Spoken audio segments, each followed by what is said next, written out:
El debate permanente, el único antídoto contra la manipulación de la opinión. La mesa de análisis con Olga Armida Grijalva y Jesús Moreno Durazo. Olga, ¿cómo está? Buenos días. ¿Qué tal, Juan Carlos? Buenos días Jesús y buenos días a toda tu audiencia. Gracias, Olga. Jesús, ¿cómo estás? Juan Carlos, buenos días, maestra, buenos días. Muy bien, saludo a la distancia a los dos. Díganme, ¿cómo le hacen para informarse en esta contingencia del COVID-19? Hay tanta información circulando en redes sociales, circulando en portales, circulando en teléfonos, circulando en los famosos grupos de familia de WhatsApp o en los grupos de trabajo de WhatsApp o en los grupos de amigos, que hay una especie de borrachera informativa en donde pues al final de cuentas no se sabe cuándo es verdad, cuándo es mentira y cuándo pues es una media verdad o una media mentira. ¿Cómo se informa usted, Olga Armida? Pues mira, efectivamente lo que tú comentaste, ¿verdad? Hay demasiada, quiero decir, desinformación, ¿no? Sí. Sin embargo, uno no se puede sustraer a ella, forma parte de nuestra realidad. Lo que sí debe estar uno atento para saber discernir, ¿sí? E inmediatamente depurar, inclusive dentro de los grupos a los que perteneces, tú ya más o menos conoces los perfiles de ciertos grupos y a veces no abrirlos o un mero saludo o sencillamente cuando vas entrando a las 2 o 3 líneas cortarle por ahí, porque por ejemplo, mira, ahorita la atención debe estar puesta en ese problema que tenemos de salud. Si van a desviar para una crítica más sana, para inclusive insultos y agresiones, pues hay que cortar y buscar otro. Yo para mí lo más importante es el discernimiento, tener los 5 sentidos bien puestos en la problemática que estamos viviendo y abordarlo desde la trinchera donde uno esté. Sí, Jesús, ¿cómo le haces tú para informarte? A ver, Juan Carlos, mira, yo lo primero es, así hay como, hay que tratar como de tener una especie de escalafón, si me permites la expresión o el símil de cómo organizar la información. Primero, a través de la consulta de los datos duros de la evolución de la pandemia y de las formas en que se está midiendo y se está gestionando la crisis. Para ello hay que recurrir a información proporcionada preferentemente en primer lugar por los sistemas de salud. En México, el doctor Hugo López-Gatell, a nivel estatal, a nivel local, pues las autoridades sanitarias del Estado. En el caso, te digo, de México está López-Gatell, en el caso de Estados Unidos está el doctor Fauci, primero que nada. Luego, hay otra como estatus importante para seguir, como la consulta, por ejemplo, en redes sociales de algunos especialistas en infectología y en este tipo de temas. Se me ocurre, por ejemplo, el doctor Macías en Twitter, que genera muy buena información, genera muy buen contenido.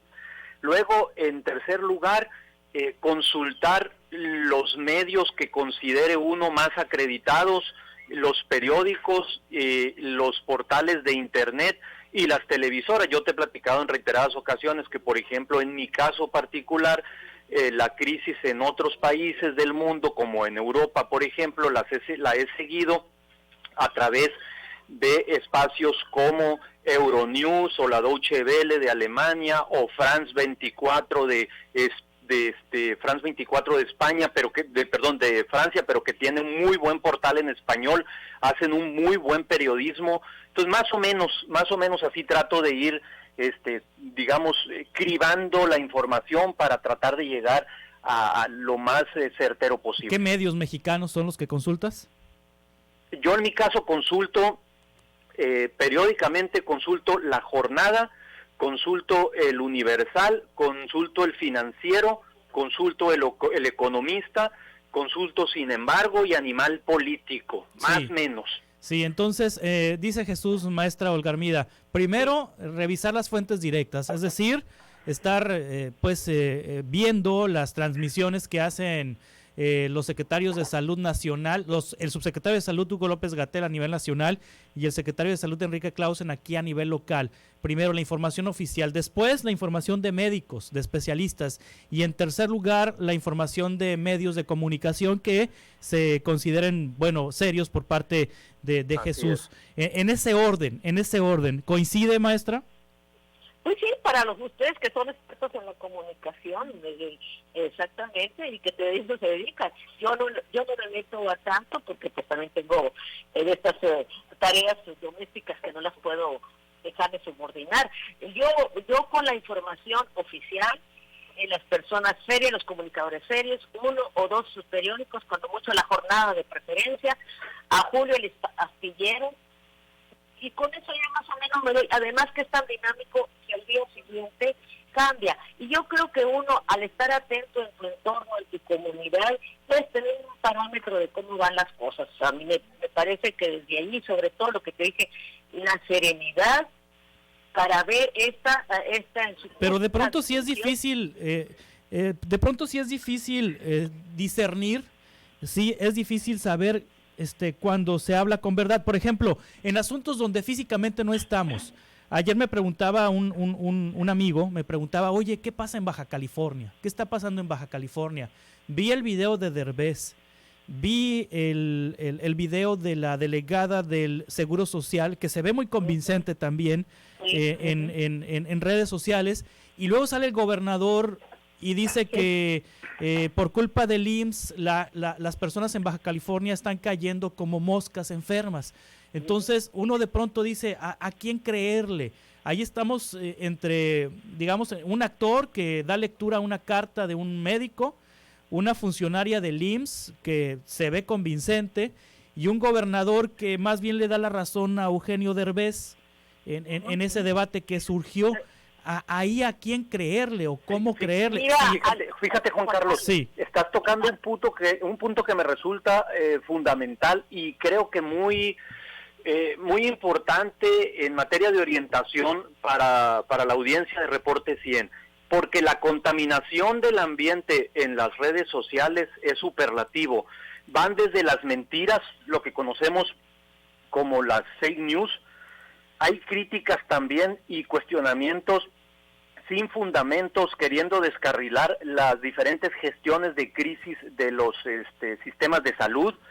Hay teorías de la conspiración, hay llamados de la autoridad que se magnifican y que luego provocan histeria colectiva, hay remedios caseros, hay mitos y mitologías, hay cadenas de oración. Entonces se hace una especie de caricaturización de la pandemia en las redes sociales y eso genera mucha confusión en la gente. Claro.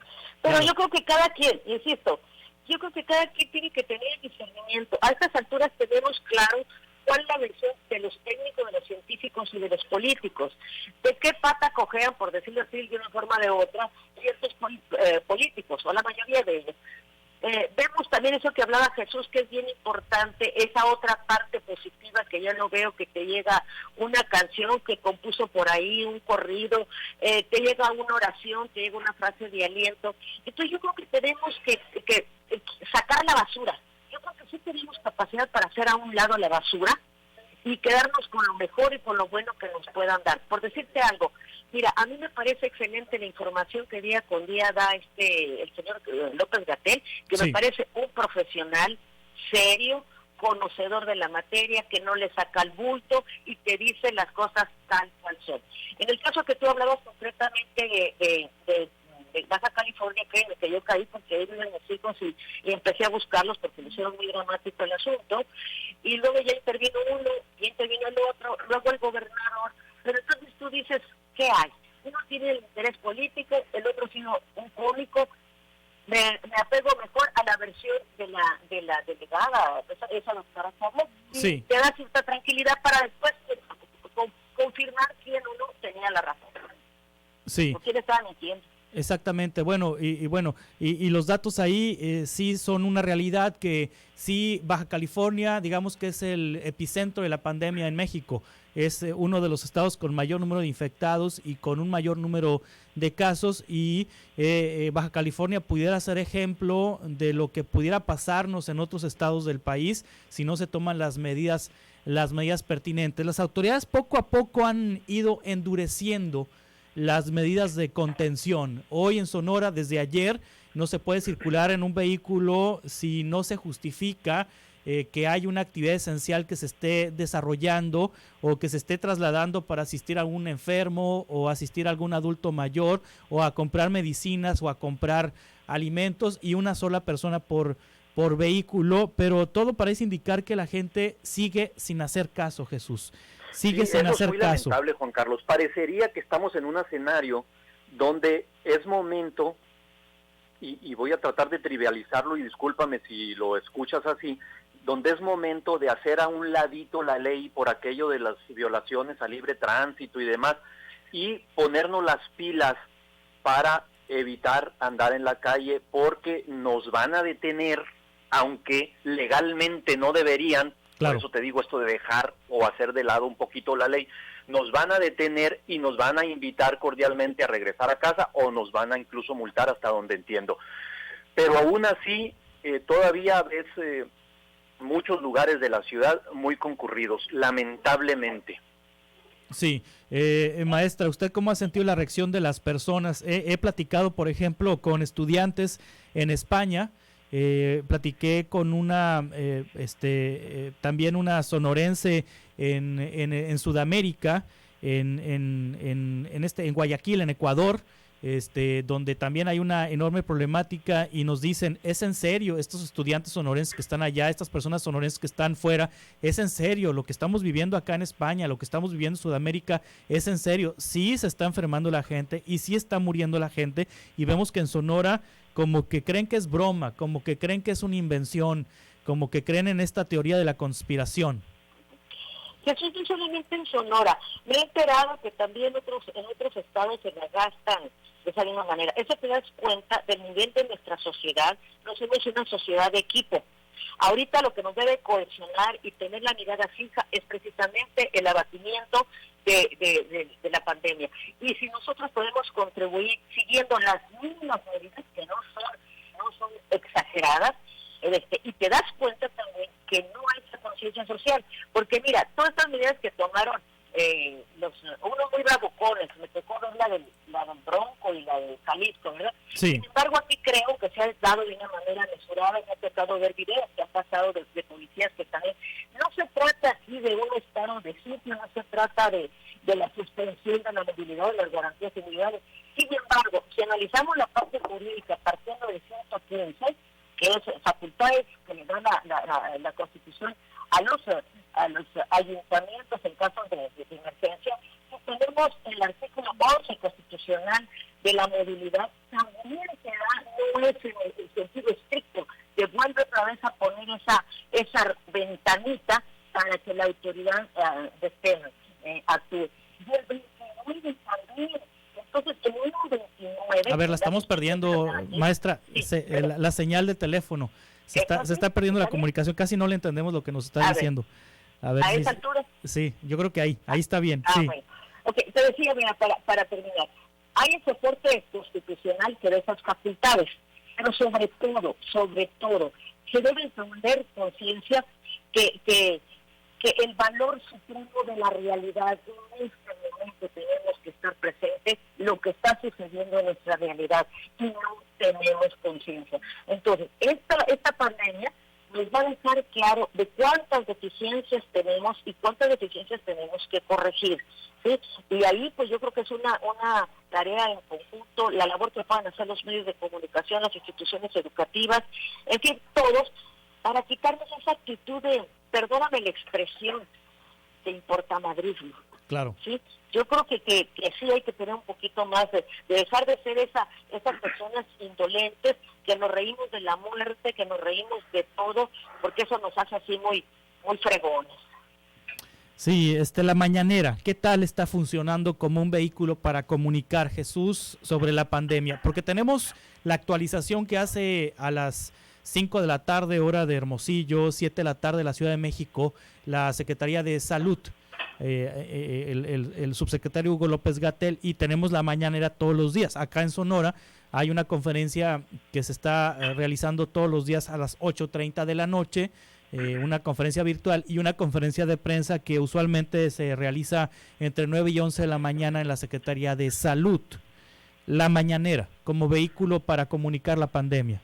Yo más bien creo que es en la tarde el vehículo que se está utilizando mejor, que se está utilizando muy bien, creo, para informarnos de la gestión de la crisis que está haciendo el gobierno de la República. Es más, el propio presidente de la República dice, mitad broma, mitad serio, que es más vista la conferencia de la tarde que la de la mañana. La de la mañana no deja de ser un culto a la personalidad en gran medida y un espacio de polarización en otra gran medida. Hoy fue así otra vez, después de una buena explicación del doctor López-Gatell de cómo va el asunto de la pandemia y tal. Luego asume el podio el presidente y se lleva más o menos 40 minutos polarizando exactamente igual que hace 1 año y medio o 2 atrás cuando andaba en campaña, con las mismas frases, con la misma narrativa, con la misma polarización, y va y le da en toda la torre a la buena explicación que había hecho el subsecretario López-Gatell. Entonces, estamos en la mañanera, estamos en un diálogo de sordos literalmente. Yo siempre te lo he comentado, Juan Carlos, y lo he comentado en este espacio. Me cuesta mucho trabajo entender que el presidente no comprenda el volumen que le podría subir él al discurso de salud de su propio gobierno si se alinea con el mensaje de López-Gatell y deja de lado por lo menos el tiempo que va a durar esta crisis sanitaria, el discurso de la confrontación. Pero yo creo que es pedirle peras al olmo. Maestra. Bueno, yo tengo otra concepción. A mí se me hace de mucha claridad el doctor Gatell. Tan es así que hoy un reportero quiso hablar de la rabia social y prácticamente lo paró y le dice: yo conozco la rabia de los perros y los gatos. Y mira, le dio una cachetadita con guante blanco, muy ejecutivo, muy preciso. Lo que en cuanto al presidente está en su papel. Es que ahorita México no solamente es la pandemia. Vean todo lo que ha circulado en las redes respecto pidiendo su destitución. Ahora si lo quieren, la revocación de mandatos que se propuso el año pasado no la quisieron. Entonces, él es el presidente y él tiene que atender la crisis económica, la crisis social, la crisis moral, la crisis política, todas las crisis. De manera que los dos creo que están haciendo su papel. En este momento sí compete a un científico y lo hace muy bien el doctor Gatell. Lo demás son cuestiones de tipo político del presidente, que ese es su papel, explicar con más detalle la situación que se dio con el petróleo, ver todo lo que están tratando de confundir, porque aquí también hay mucha confusión, pues se soltó esta semana respecto a su destitución, con una que por supuesto que sabe que no procede jurídicamente en este momento.